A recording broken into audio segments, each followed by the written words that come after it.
Alright, waking up at 5:30 in the morning. Wednesday, August 6th, I think. Yeah. I'm starting to notice it's starting to get darker. Like I'll wake up, it'll be like really dark outside, but hey, it's starting to sun up right now, but it's gonna start being like really dark by the time this month ends, I'd say, you know. I mean, obviously, because fall is like another month and a few weeks. So, anyway, how y'all doing? I figured I'd have a bit of extra time to do a morning video real fast. I'm gonna get my stuff ready. I figured I'd make a video finally on this here bass guitar that I'm borrowing. Cause why not? So I don't know the actual name of this bass. I just know the company that made it, and it's relatively made around the 60s. And yeah, it's obviously a Hofner copy. Hope I have it on the right side. So yeah, it's in a Fender bag, Fender guitar, acoustic guitar. Fender bag of some kind. Probably this is for the Stratocaster, but I bought a hard case, so I didn't buy a cheaper bag. I bought it. Get out. The cat.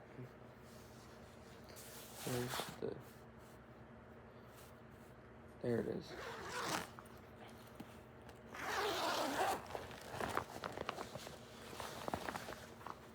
So this is a 1960s Kingston bass. I did make a few videos on it, but I was dinking around with, or I was playing this at the moment, and my aunt was doing karaoke, and I don't think she really wanted me to film her at the time, but yeah, this is a 1960s Kingston bass. As you can see, it says Kingston up here. I don't know what exactly it's called, but obviously it's a copy of the Hofner bass. This is actually one of the most gorgeous bass guitars I've ever seen, honestly. But I'm not gonna play it this morning. I just wanted to make a video on it. I did play it for a good little bit, and I'll tell you, man, wow. So the story of this bass guitar is it still is my pastor at my church. Actually, but yeah, this was actually his mom's bass guitar.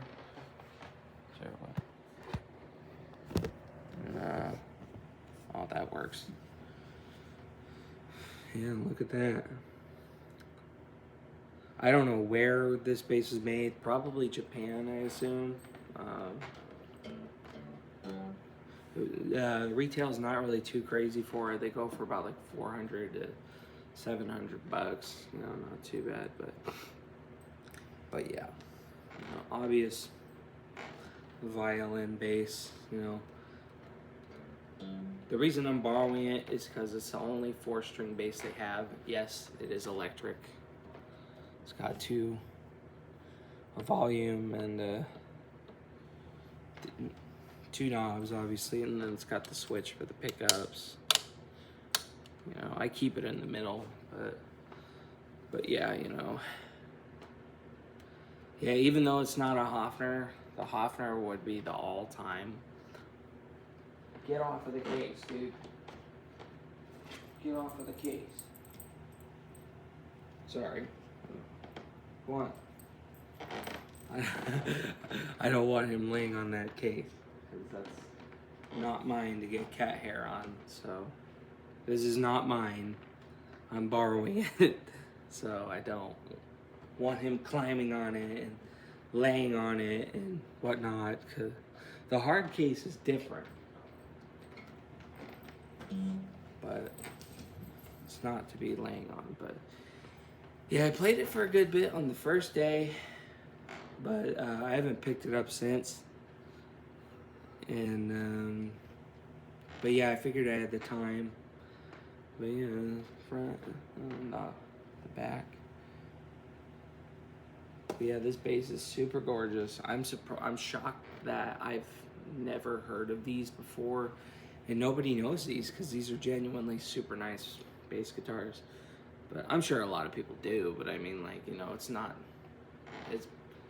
big. You know, it's well crafted, plays and sounds very beautifully. Just looks beautiful too. It's got the pearl fret markers. I don't know if those are legit pearl or not, you know, but it's well taken care of. Like I said, this bass is from the 60s, so I gotta do my part and take care of it too. For the meantime, I'm allowed to borrow this until I get the Rickenbacker, and the Rickenbacker will definitely be months, but it's something to practice on. It's the only 4-string like I said, it's the only 4-string bass they had that was personally theirs that they would let me borrow. So the only reason I'm using my thumb, there's actually this little finger rest right here to hold on to, which is super cool. But ideally you want to play with you know, your fingers. I guess it's ugly playing with the thumb or something, or pick, you know. But yeah, so yeah, this is the bass. This is the bass guitar that I'm borrowing. It's part of history for me for music. That, my Fender. I mean, I guess the Squire P bass for like the month that I had it, but you know, I didn't want to make a video on that. Everybody knows Squire P basses. You could find them anywhere. You could see them anywhere. This thing you cannot find anywhere. You just don't see this at every guitar store. Even just the Chinese Hofner, you know, that just was a rare sight to find too. This feels pretty good. This feels probably better than the Chinese Hofner, honestly. This feels a lot better. Sounds, plays better, but yeah, you know, oh, but a Hofner is a Hofner, Chinese or whatever, it's still a Hofner bass. Yeah, but ideally you're gonna want to get a Hofner from the source. You're gonna want to get an actual German Hofner. It's like a Rickenbacker. Oh, just get a knockoff Rickenbacker. It sounds just the same. Yeah, but if, you know, go authentic, you know. But hey, if you get a copy of the Rickenbacker or the Hofner, then that's up to you, man. Epiphone to Gibson type stuff, you know. But anyways, yeah, the Kingston violin bass. That's all I know it is. I don't know what year it was made. Where, I don't even know where. I'm just guesstimating that it was made in Japan, probably. But yeah, super gorgeous. But anyways, been wanting to do that for a bit. So